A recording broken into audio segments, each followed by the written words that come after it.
Hi guys, welcome back to Whatever This Is. Whatever This is about faith, fitness, lifestyle, and everything in between. So stick around because there's something here for you.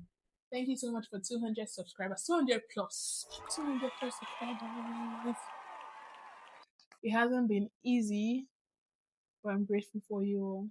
I actually got a message today or yesterday from a recent subscriber, and I'm gonna put it here.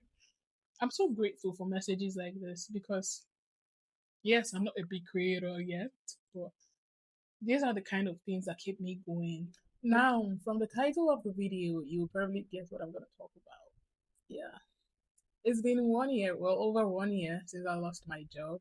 I lost my job July 9th, 2025. I have been reflecting a lot. Now, I'm not going to go into the details of everything that happened or the decisions that were made before, after, during, whatever.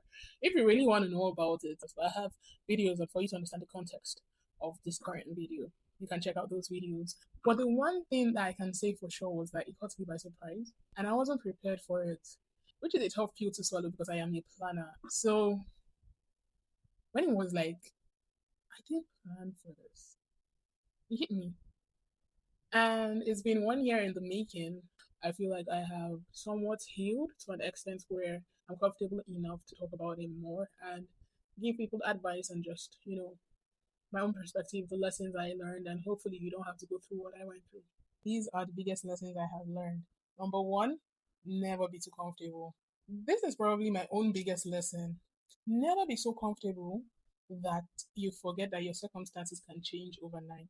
For context, the place I worked in was a very welcoming, a very unusual workplace in the sense that it didn't feel like work. It felt very relaxed compared to the average workplace, at least from things I've heard and things I've experienced personally.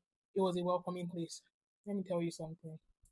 You know those memes that we see online and they say, if a company tells you we are family here, run away. See, run away, run away. And you see those videos online talking about run away. And we find them funny, like they are funny. I would see them and laugh, right? But there's a lot of truth to them. A company can still care about you and let you go. So if you're ever in that place where it's like you're tied to this company for one reason or the other, and those circumstances can change like this, never get comfortable. It doesn't necessarily mean that the company is going to be the opposite of family. I can genuinely say that I had the best coworkers I could ever ask for. However, do not confuse a good work culture for job security. Those two things are not the same thing at all. Don't ever mistake a relaxed environment for stability.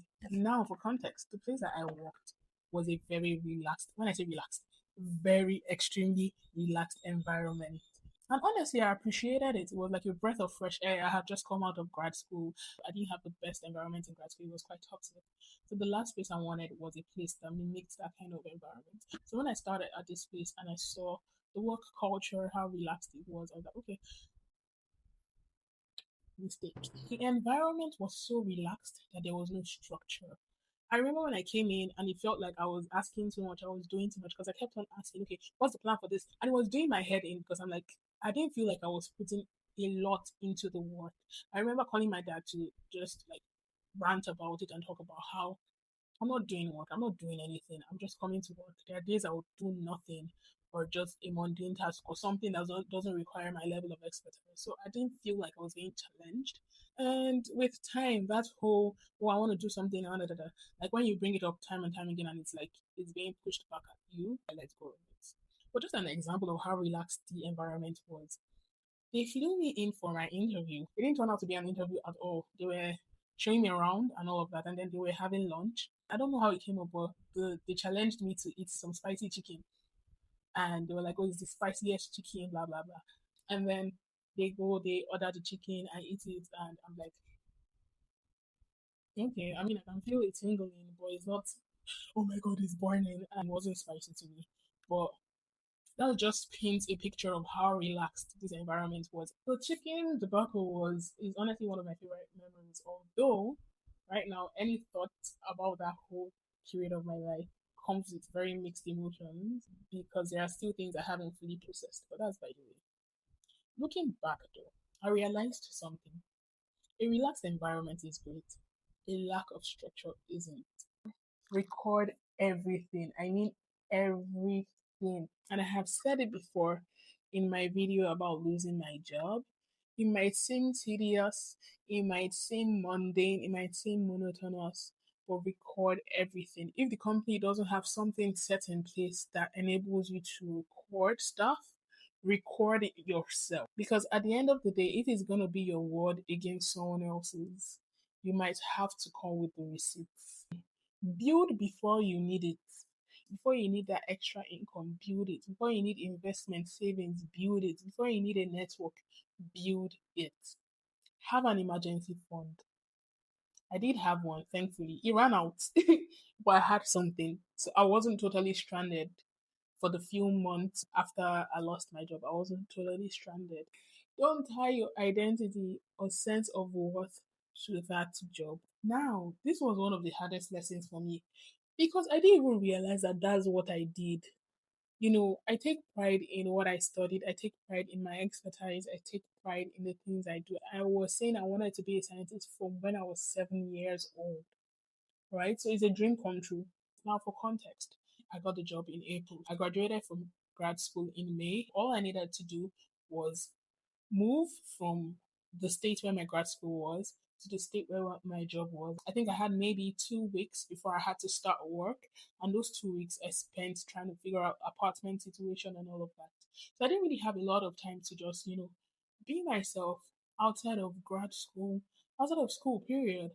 For a long time, it just felt like, okay, I don't have a job anymore. What am I doing in life? What is my use? Your job is something you do, not who you are. Your value doesn't disappear because your job does. Ask yourself, what am I outside of my job? I'm not saying be in a constant state where you're waiting for the second shoe to drop. That's not even healthy. But if the second shoe ever drops, don't let it find you unprepared. Allow yourself to feel, but do not leave there. Okay, yes, this happened. What did I do wrong? What could I have done better? How do I feel about it? Do I need to cry? Do I need to crash out? Whatever you want to do, but do not dwell in that state. Feel whatever you want to feel and move on. That's it. Don't be so consumed by what happened that you stop living. So I'm not sitting here pretending like I have mastered these things or I have found the perfect answer. I haven't at all. If you're out there and you have the perfect answer, help me. Send me link. Send me past questions. Help my life. What I do know is this: life happens. Life will always happen. Life will keep happening. Sometimes life changes without asking for your permission. You can cry, you can grieve, you can be angry, you can question everything, but don't stay there. Because the longer you stay, the deeper you sink. And eventually, getting out becomes even harder than what knocked you down in the first place. And I'm going to add one more thing. It wasn't in my plan, but it came to me. So I'm going to say it. And I'm not the best voice on this, but lean on God. I was having a conversation with a friend last week. There's that song, Never would have made it without you. I would have lost my mind. That part. I said, without God, I would have lost my mind. And I'm not even kidding. I would have gone mad. Without God, I would have gone crazy, berserk. I'm telling you, like they will bundle me like this straight jacket. As much as I have had my share of struggle with certain aspects of faith, there's a song that says, "Heaven knows all the secrets that time will never tell." So there are questions that will probably never be answered. The one thing I know for sure is that despite everything that has happened and keeps happening, the only reason why I'm sane is God. If you don't know Jesus Christ of Nazareth, try to know him. God, Jesus Christ, the one thing that has remained stable in my life with every other thing shaking. You know when they say, on Christ the solid rock I stand, all the ground is sinking sand. All around is sinking sand. Jesus, there is that hope. Ah, the average Christian knows what I'm saying. There is that hope that comes from knowing God. There's that hope that comes from, you just know that no matter what comes my way, I will come out of this thing. There is a hope. That hope sometimes is all that you have to hold on to. There is a peace. There is a joy. There is a hope that comes from knowing God. There is a hope that can only come from Jesus. There's a strength, a mental strength, a physical strength, a spiritual strength, an emotional strength that I know I have, that there is no other source that could have possibly given me all that but God. And I'm saying this to myself as well because, like I said, I'm not the perfect voice on this. I have my days where I'm just struggling with everything. But genuinely, God is the only reason why I'm not somewhere lost. Anyway, I'm turning this into a preaching session, so I'm just going to wrap it up because I can go on and on and on and on and on about it. If you've been following this channel, you know that my life did not just get magically better after I lost my job and moved back. I'm still working on it. And the good thing is that you're gonna be here for the ride. This session was just real talk, rant, banter, whatever. Motivation from your big sister, little sister, twin sister, distant cousin, acquaintance, friend, stranger, whatever you want to call me. And I hope you picked something from it. Not just about losing job, but just in general, going through life in general. This has been whatever this is. Thank you so much for watching. Don't forget to like, share, subscribe. Tell a friend to tell a friend to tell a friend to tell a friend. And I'll see you in my next video. Bye.